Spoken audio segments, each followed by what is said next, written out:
media. Ini pada saat sebelum Lebaran kemarin kita lihat story-nya, aduh sedih banget ya, anaknya sakit. Sempat ada diduga dia terdiagnosa Kawasaki, tapi ternyata bukan. Ini awal mula simptomnya apa sih? Awalnya dia cuma demam, demam tinggi 38 derajat, dan itu kita tahu itu after effect dia staycation, birthday staycation, kita melakukan perayaan ulang tahunnya emang agak aktif gitu ya. Tapi ya intinya cuma demam yang tidak turun, dan kita langsung masukin ke emergency dekat rumah kita, dimana kita juga harus berkenalan dulu dengan rumah sakitnya, spesialisnya, dan kita menyerah aja gitu ya, menyerah mengikuti apapun prosedur rumah sakit. Tapi selama 5 hari Javier tidak mengalami perubahan sama sekali. Turun tuh panasnya ya? Iya, memang dokternya juga bilang ini perlu observasi karena Javier nggak mau makan, anaknya juga aktif dan anaknya juga melawan ketika dikasih obat. Jadi itu kayak mempersulit penyembuhannya. Dan maka dari itu aku coba terus berusaha dan cari opsi lain gitu ya. Walaupun memang dalam hati aku kayak anak aku cuma demam, jadi dia gak mau makan. Akhirnya jadinya gak ada nutrisi yang mengalir ke organnya. Dan di hari kelima, memang cek darah yang kedua itu hasilnya buruk banget. Leukositnya Javier di atas batas ambang semua, sampai CRP-nya juga bisa 265. Leukositnya 23.000. Trombositnya aman. Nah, ya betul sekali Kak Rose. Jadi akhirnya ada infeksi bakteri yang cukup hebat, sehingga dokter bilang di rumah sakit ini kita tidak menyediakan untuk penyakit yang akan saya sampaikan ini gitu ya. Kita mau menyampaikan sesuatu, mungkin saya bingung nyampainya gimana kata dokter tersebut, tapi saya harus sampaikan Bu. Jadi anak ibu terdiagnosa Kawasaki. Loh, aku kaget dong Kak Rose, karena aku cuma tahu anakku itu demam ya disebabkan karena dia terlalu aktif dan nggak ada nutrisi masuk. Jadi dia cuma ngemil, minum susu. Itu kan nggak nolong ya, apalagi anak 4 tahun. Ya udah, aku tetap kekeh. Ya udah kita coba dulu, Dok. Kasih waktu saya 1 jam karena memang dokter tersebut sudah di level yang ayo transfer rumah sakit ke rumah sakit dan menjalani berbagai cek yang dari diagnosa yang saya bilang gitu, yaitu Kawasaki. Dan akhirnya aku coba open minded juga, nanya sama pasien-pasien yang pernah mengidap Kawasaki disease. Aku telepon Selfie. Selfie ya mungkin karena secara kasat, jadi dia bilang coba deh, coba Beb ke profesor ini, ikutin runtunannya, kayaknya anak lo ke arah situ.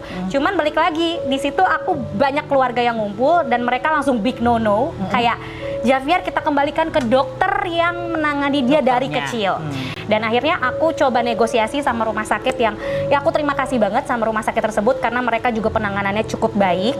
Akhirnya kita transfer Javier dari rumah sakit yang satu ke rumah sakit yang ada di dokter langganannya di Pulau Mas. Jadi aku menempuh 1 jam 30 menit, 60 kilo, mindahin Javier dengan ambulans, dan aku cuma bisa doa, ya Allah, aku yakin anakku cuma demam biasa, tidak Kawasaki. Ya udah, akhirnya aku ketemu sama dokter Alders, dokter yang megang Javier dari bayi. Terus anak aku dilanjutin infusnya, dan tim dokter yang di rumah sakit yang lama meneruskan medical history-nya. Aku cukup tenang di situ, dan aku sama suami aku udah nangis-nangisan tuh kayak ini nggak mungkin gitu kan. Terus aku tanya sama dokter, Dok, Javier nggak Kawasaki kan?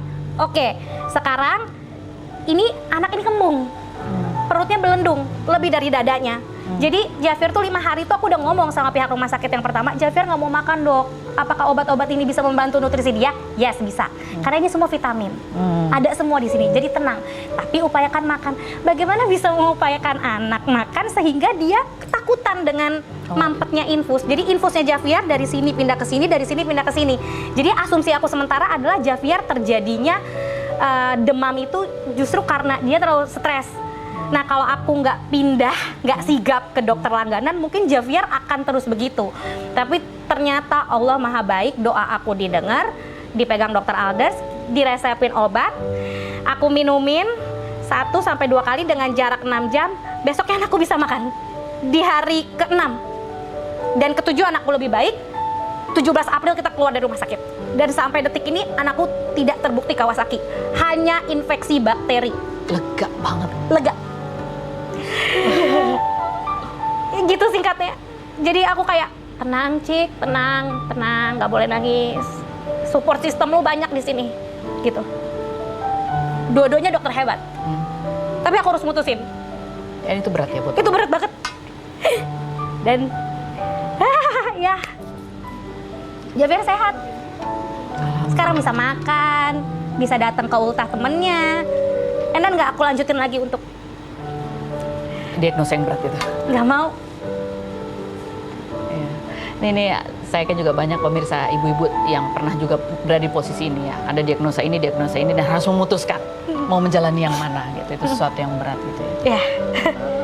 Dan aku cukup yang kayak, ya Allah bersama aku. Jadi dibalik ibu yang tenang, anak pasti tenang. Jadi Kita aku cuma dikasih tahu sama dokter Alders, jangan berpikir buruk Kawasaki. Saya bereskan Javier di sini. Cika percaya saya kan? Saya ngerawat Cika dari kecil. Jadi dokter ini udah usia 76 tahun. Dari aku lahir sama beliau. Aku punya anak, anakku sama beliau juga. Jadi intuisi. Kita akan kembali lagi jangan kemana-mana, tetap di Rumpi.